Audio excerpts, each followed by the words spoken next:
Ya, masta akwai sigari ne? A kai Zaura ya hana mu sayar da sigari. Eh? Ya hana. Zaura. Ya hana sayar da sigari. Waye Zaura kuma? A baka san shi ba? Ni ban san Zaura. To ai yanzu sigarin ma zaka sha sai dai ka yi a cikin ɗakin ka ko ka tafi toilet gidan wanka ka ringa sha. Wai sigarin ma ba wiwi ba? Ai ya hana.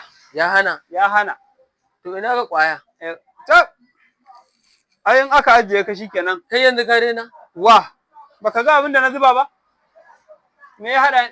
Ai da kai ka san yadda na yanki ko? Yanzu ma me yake nan kai kake cewa? Zaura ya hana sayar da sigari. Ai ya hana duk wa'insu miyagun kwayoyi da duk wani abu da kai ka daina har ka dawo har ka sai da mai.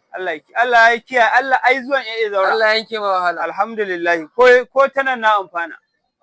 Jihar Kano a gaskiya muna cikin wani yanayi da bangaren shaye-shaye da matasa suke yi da yake haddasa faɗa na daba da sare-sare unguwa da unguwa ba ma jin daɗin wannan abu.